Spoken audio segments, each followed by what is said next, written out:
السلام علیکم، نمستے۔ آج ہم بی اے سیکنڈ ایئر کے نصاب میں شامل کتاب انتخاب نثر میں سبق شیخ پیرو کا آگے مطالعہ کریں گے۔ پیرو کی کمائی کا ذریعہ حقہ پلانا تھا۔ ایک جھولی میں کوئلہ تمباکو ڈال لیتے۔ ایک ٹوٹا سا حقہ تھا، جیسے کوئی بوڑھا مفلوج پہلوان اسے لے کر گھر سے نکل کھڑے ہوتے۔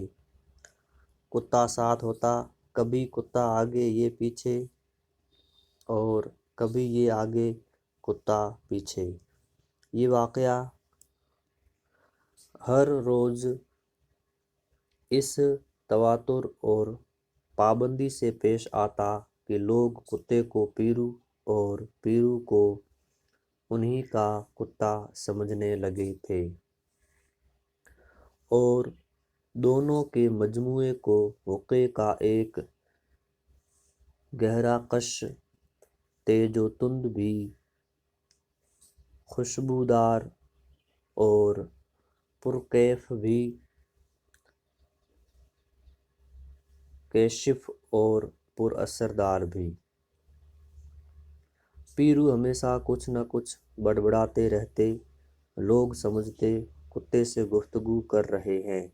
کتا سر جھکائے ساتھ رہتا اور اس طور پر ان کی باتیں سنتا جیسے کوئی تیماردار چڑچڑائے یا غافل مریض کی ہذیان سنتا رہتا ہے۔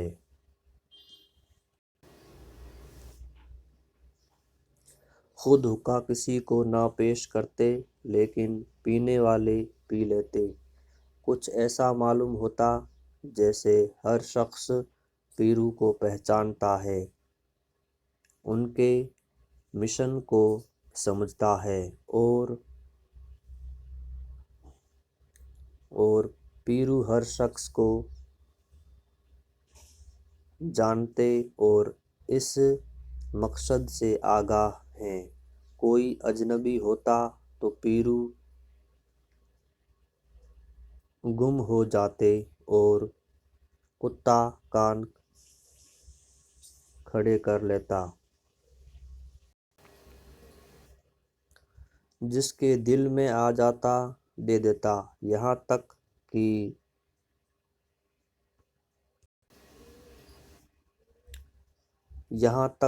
کہ نان بائی اور قصاب کوئی ٹکڑا یا چیچڑا کتے کے سامنے پھینک دیتا تو پیرو اسے بھی اپنا معاوضہ سمجھ کر حقہ پلا کر آگے بڑھ جاتے۔ بستی کے لڑکے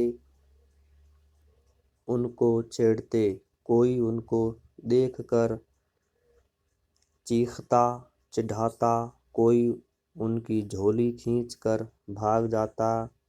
یہ ڈانٹتے، گالی دیتے، کسی کو پکڑ لیتے تو حقے کے چمٹے سے اس کی ناک پکڑنے کی دھمکی دیتے اور گھراتے، لیکن سب جانتے تھے کہ یہ ہر لڑکے کو اپنا کتا سمجھتے ہیں، نہ نقصان پہنچائیں گے نہ نقصان پہنچنے دیں گے۔ لیکن اگر کوئی لڑکا کتے سے شوخی کرتا یا ستاتا تو پھر ان کے تیور ایسے ہو جاتے اور ایسی گھن گرج قسم کی آواز نکالتے کہ آس پاس کے سارے لڑکے اور کتے ادھر ادھر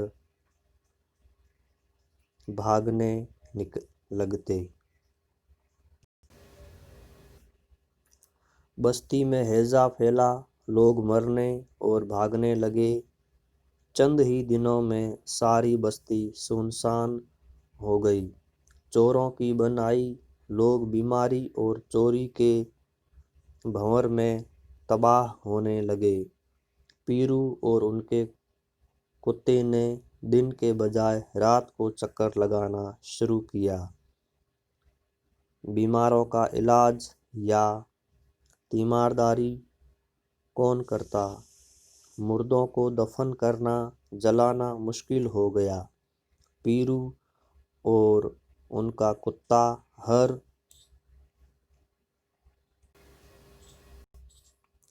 جنازے یا ارتھی کے ساتھ دیکھے جاتے، کہیں جنازہ کاندھے پر، کہیں مردہ جلانے کی لکڑیاں سر پر۔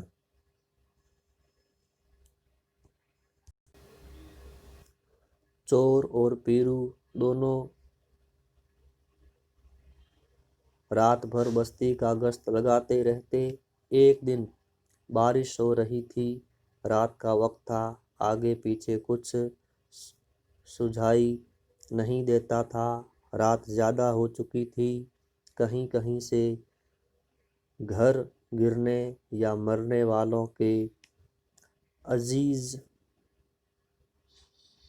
عزیز و اقارب کے رونے پیٹنے کی آواز آ جاتی تھی۔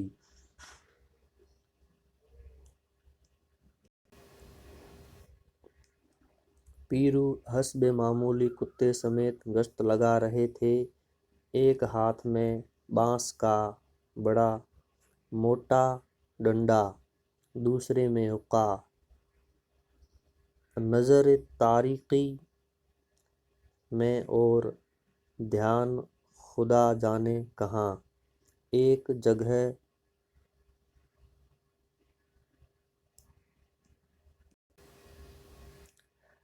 جگہ پاؤں کی آہٹ معلوم ہوئی، کتا جھجکا، پیرو بڑھے، معلوم ہوا کچھ لوگ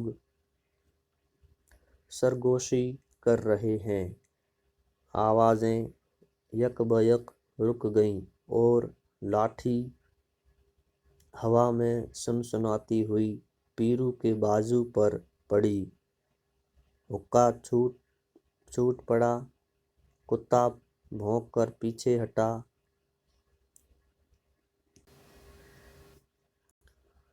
پیرو اندھیرے میں ہی سائے پر بڑھے،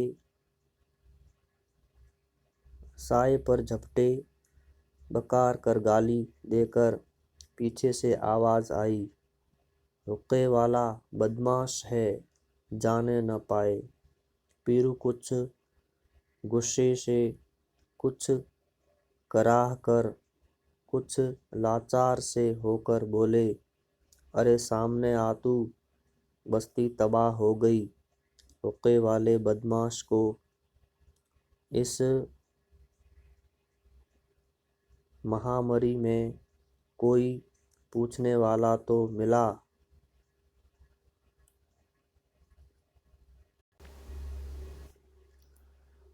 بادلوں سے چاند نکل آیا، چاندنی پھیل گئی، التیاں موتی رول رہی تھیں اور گلی میں گندا گدلا پانی بہہ رہا تھا۔ پیرو کا مقابلہ 3 آدمیوں سے تھا، ہر ایک کے پاس لاٹھی اور کلہاڑی تھی، ان کے پاس بانس کا ڈنڈا۔ کتا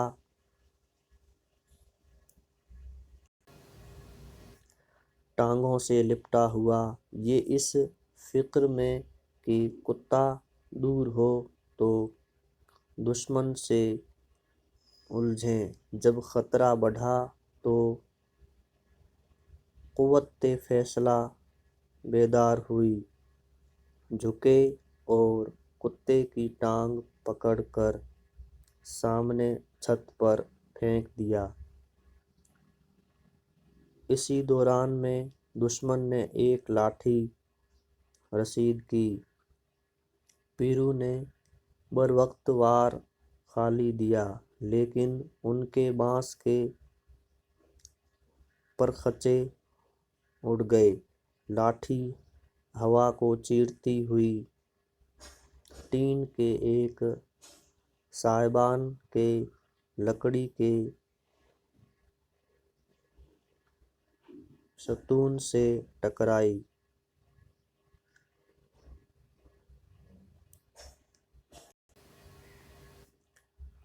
ترقہ ہوا، ایک ترقہ ہوا جیسے بجلی کسی درخت پر گری ہو۔ صاحبان کا گرنا پیرو کے لیے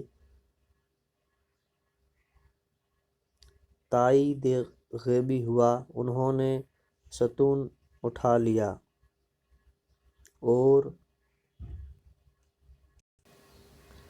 اور ایک آنکھ بند کر کے ایک ہاتھ رسید کیا تو حریف زمین سے اچھل کر دیوار سے جا ٹکرایا اور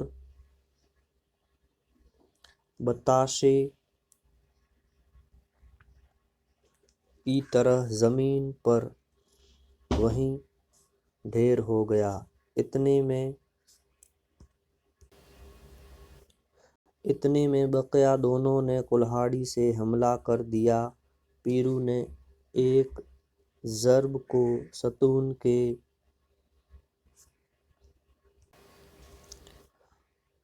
الجھیڑے سے رد کیا، دوسرے کا وار کمر پر پڑنے ہی والا تھا کہ چھت پر سے کتے نے ایک ہزیں آواز کے ساتھ جست کی کلہاڑی اور پیرو کی کمر کے درمیان آ گیا۔ کتے کا تو وہیں خاتمہ ہو گیا، لیکن کلہاڑی پیرو پر بھی اپنا کام کر گئی۔ پیرو نے کتے کا انجام دیکھا تو ایسا معلوم ہوا جیسے ان میں عفریت کی روح حلول کر گئی ہو۔ ستون پھینک دیا، کلہاڑی کو ہاتھ سے پکڑ کر جھٹکا دیا تو حریف چکرا کر قریب آ گیا، گرا کر دونوں ہاتھ سے گردن پکڑ لی، ایک ذرا دیر کے لیے گرفت کو تولا اور پھر نہایت ہی بھیانک قسم کا نعرہ لگا کر دشمن کو ہوا میں چکر دے کر زمین پر دے ٹپکا۔ یہ سارے مرحلے چند ہی سیکنڈ میں ختم ہو گئے۔ تینوں حریف اور کتا زمین پر خون اور کیچڑ میں لتھڑے ہوئے